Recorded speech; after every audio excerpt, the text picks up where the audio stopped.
Welcome, guys. We are live.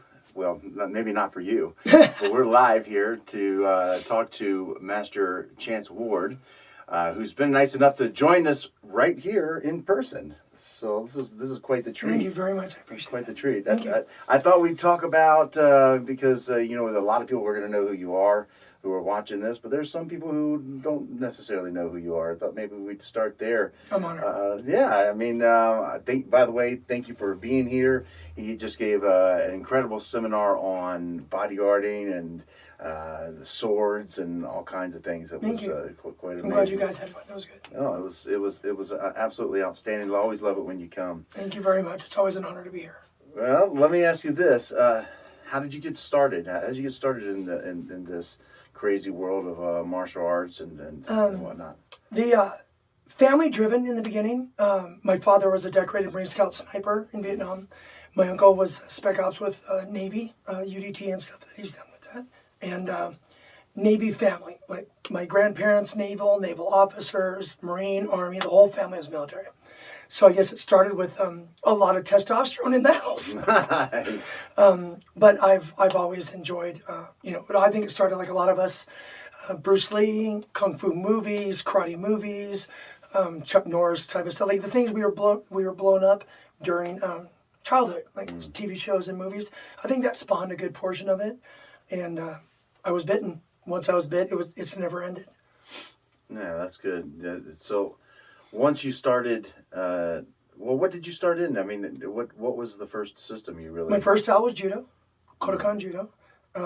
Loved it, had a blast with it. Competed all over Colorado championships years ago, long time ago. And I went from that to Japanese jiu-jitsu, several disciplines of Japanese jiu-jitsu. And Muay Thai, Seikaru jiu-jitsu, Dogakuru Nimpo under Masaki Hatsumi. So did the ninja thing, had fun with that. But 11 styles now, I think, and never looked back. Love it. I love my students. I've had several studios, and my brother and I run a studio right now together, which is really cool. And of course, you're brother and family as well. So. Yeah, for sure. So now I remember when I started, because I started in judo as well when I first started. We thought that was hilarious when we started talking about it. Exactly, right? Like we walked a similar path. We walked a very similar path. But I from coming home from judo, crying and my legs beat up from the STEMI and yes. And did you have a similar experience? I mean, I think my biggest thing was my ribs. Like now, granted, we're taught STEMI and Okimi, but it's not really super ingrained when you're first starting. Mm-hmm. Like you haven't really figured it out. Now you and I can be thrown on pavement, cement, rocks, it doesn't matter. But back then, even the mats were pretty rough.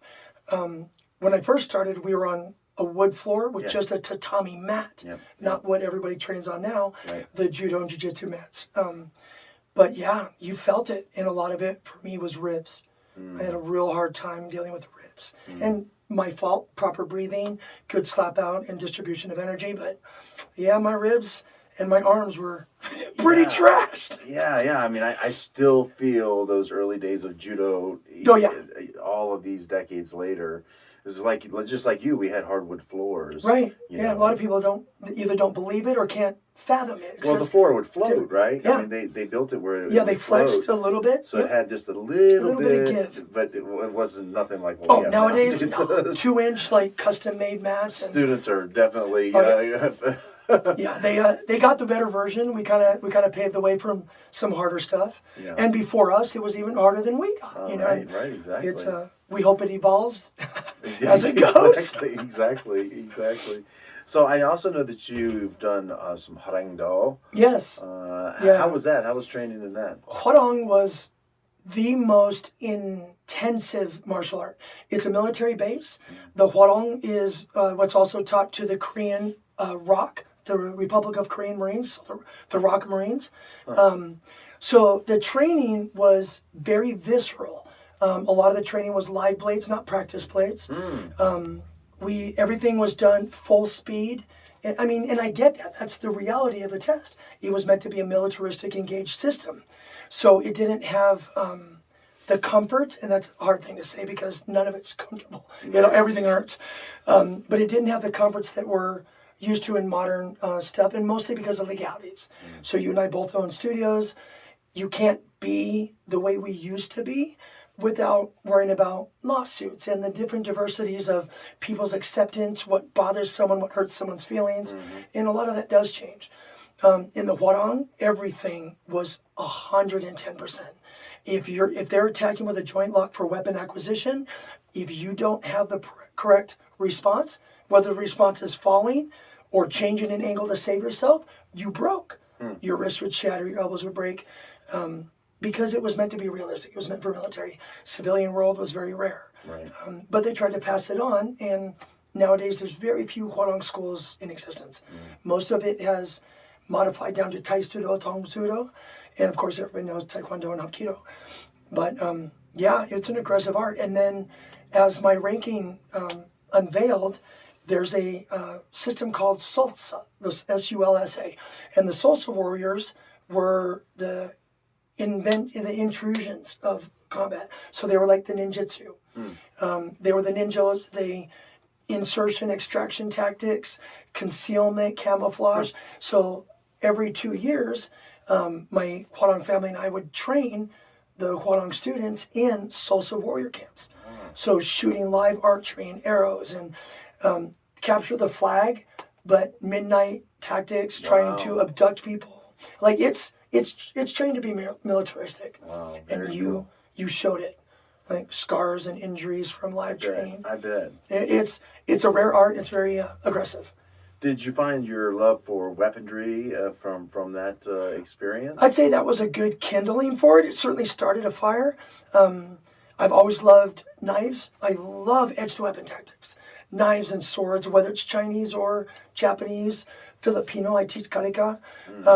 So I think if it's a weapon style, eskrima sticks and our knees, the edged weapons, polos, barongs, bow staffs, spears, yaris, and naginatas, any of the culture that had a weapon, kind of gravitated towards that. Right. Speaking of weaponry, I don't know, some of the people are not going to know this, but you make custom I do make blades. custom blades from knives to swords. And you made me one. And I did. I made you one that was just shy of Nodachi in length. The ska, 14-inch ska, because you're not a tiny guy. And the big paws, I like the big handles. And it's great for leverage on a long, blade. Most katana blades are 28 to 29, 32. Your blade is 45 inches. And the kisaki, the tip, I had that diamond flare. Traditionally, it was meant to go through armor. So bamboo armor, leather, and it's got a body to it. That thing is pretty stout. Yeah, it's very stout. And it went to a perfect person for that. And it was an honor that you let me make one for you. And you make these incredible knives. You made the Raven Talon. Yes, I made the Raven Talon for you in the school. If you don't have a Raven Talon yet, hit up Chance here. He'll hook you up. And just the blades that you make are incredible. How did you get involved in actually making the weapons? As opposed to just being a master. I own so many knives, but I've been buying them. So after a while, I'm thinking, I'm paying for someone else's. I should learn how to make my own. Not only is that more outgoing money to buy someone else's, is you don't have control over the quality. Now, you learn to buy quality company knives, like certain brands that are phenomenally well made. But then you still don't have control over the workmanship, the quality control. So I decided that, well, I'm going to start making knives. Of course, in the beginning, poor management of steel, learning how to not heat the blade incorrectly during certain moments, how to heat it correctly, different quenching techniques. Some steels like D2 use a cryo or freezing technique on the blade. Most use a heat treatment. That's very common. 1095s and Damascus steel. I love working with Damascus steel. Good Damascus. There's a lot of cheesy Damascus out there as well. And I think part of it is educating the recipient, the client, the student, finding out what they need, what the application's for. If someone's like, well, I want a hunting knife, perfect. It doesn't have to be combat worthy. It needs to do the job of filleting, skinning, meat integrity, But then you have someone that's like, I want to be able to pry into a steel car door. I want to be able to shatter glass, cut through a leather jacket on someone that's attacking me that's, got some type of fabric engagement. So I think, I thought to myself, I want to be able to provide what they need, not what they might want. Right. So it's every piece is made by hand. That's interesting. So it was more of you were tired of supporting other people's workmanship. Right. And you wanted your own. Right. And don't get me wrong, that worldly timeline taught me what I do like, what I don't like, whose knives I did appreciate, who's broke, And yes, knives break. Not everything out there is made very well. Right. And it can depend also on the port of origin, the steel. A lot of steel, believe it, in Japan, a lot of the sand isn't really, really great for making swords.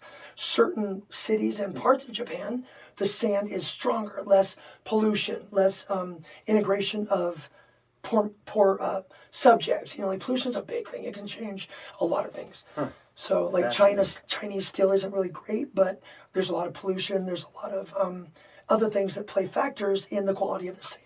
Fascinating. So now that you're making your own blades, you sort of have a company that makes and so. I mean, you do it all yourself. Yeah, I do everything myself. Somebody can order a custom. Somebody order a custom piece. You can a piece can be drawn out, and then I'll get on the phone with you and I'll discuss. Okay, I love the drawing. I can totally do this, or I'll be honest. Maybe I can't do that. Yeah. I turned down a client just a couple weeks ago, not for any reason other than I actually can't make. I couldn't at the time make what they asked, and it was more of the fantasy blade style. Lots of internal curves, lots of elongation, and I'm like, this is a beautiful fantasy blade. It's not an effective or very functional combat close quarter tactics blade. So I asked, well, what's the purpose? And they're like, well, I want to display it. I'm like, oh, that's amazing. I can send you to people that do amazing blades like that or that are already made. But it's not my specialty, and I don't do a lot of the finite waving stuff into a blade, but I can definitely make them look aesthetically pleasing and extremely functional. Right. I mean, that's one thing I appreciated when you were making my sword. You said, because, I gave you a kind of an idea of what I wanted in the first place. And you said, well, it would be less expensive if you just bought it from this place. Right. Yeah, because I will be honest. You were. But I wanted something specifically made for that I could pass down as a family heirloom. Yeah, it's become an heirloom now. It's displayed in your awards booth, which I think is gorgeous. And then the award of the Nodachi was a personal gift, and giving it to my brother, hundreds of years old, Damascus Nodachi. And of course, I made the wakizashi for you in the shoto. And it was an honor to do that for you. And I was just happy that you asked me. You could have asked anybody. You could have asked anybody. So. I wouldn't have, Right. Now that you're out here, you came out here to teach a bodyguard course. Right. And this is the part 2 of the bodyguard course. Right. Because you were actually a bodyguard. A bodyguard. Yeah. Executive protection. Executive protection. I owned my own company for 18 years. Had a bunch of clients from people that no one would know, businessmen and women that are just wealthy and nobody knows, which is the best version. If nobody knows them, it's a quieter contract. But I've also dealt with celebrities and multimillionaires, business entrepreneurs, airline moguls, and I've had some really good time with that. And I'd be lying if I didn't say some of it was hard and ridiculous. Those that have done executive protection will understand this next phrase. Most of it is just an overglorified babysitting job. And I hate saying that, but some clients are children-based. Their demeanors are rude. They tend to promote an issue where you'd like to avoid. But sometimes you get those really good diamond clients. And I've had luck to have both. I've been fortunate to have both. And now you're passing on the knowledge to my students and other people. You've done this not just at my dojo, but you've done it at other. Yeah, I've done it all around. Yeah, I've done this executive protection course in several locations. You and I aren't in our 20s anymore. Yeah, right. And sometimes it's time to pass that torch on. I've been shot, stabbed a bunch of times, and broken 59 bones. Been kicked out of a second-story window. Just after a while. it's time to give that torch to someone who's Right. younger, a little more virile, and maybe hopefully a little more bendy. Right. But the bones aren't so agile anymore, you know. Speaking of passing things down, you have been working with a combat jujitsu system for a while. Oh yeah, for years and years. And so long that that some of the masters have even retired. Right. And have now asked you to step up and that was take the mantle. Such an honor. So I studied in a system called Hirado Jiu-Jitsu. Hirado means the open way, because it was written by people with the concept that it is supposed to evolve. We want it to evolve. You and I have both been in traditional systems where they're like, don't change anything. And that's okay too. The traditional styles are phenomenal. It engages and maintains principles that were before our time. And we love passing that on. With that being said, society changes. And I teach law enforcement, military. I still train the Navy. I have for years. So even though I'm retired, I still train them as well. But we got to understand that you can't still have a musket mentality in an MP5 world. You know, so black powder and loading a gun when you have someone that can tear out 30 rounds in seconds, you can't stay in that mentality. Right. And we have to grow with the times, and Hirado engages that very well. So it's a mixture of a bunch of martial arts, and a lot of people can say, well, everybody's doing that. And even though I can accept that and understand that, the people that wrote this system aren't personal friends of mine. You rarely see that. Usually the art's so old that it's before your time and you never got to meet the master or grandmaster, or as you're coming into the system, they're dying, you know, like, and passing on the art. I was fortunate enough to be the next in line for them to pass it on to me. Okay, well, we're going to make a presentation to Master Chance Ward, and we were talking, and Soke and I were talking about your experience, your decades of experience. You've been doing it forever. You're a leader in the martial arts community. You're a leader in the warrior arts community. You're a leader in your hometown, and you have lots of students, lots of people that you're guiding and who love you and are learning from you. And we don't think that you should be anything but considered a grandmaster, and therefore Soke recommended that you be awarded the 9th degree black belt in Jiu-Jitsu. Congratulations. Thank you so much. Congratulations. Yeah, thank you, sir. Oh, no. Congratulations. Newly appointed 9th degree grandmaster of the art of Japanese Jiu-Jitsu. Love you guys.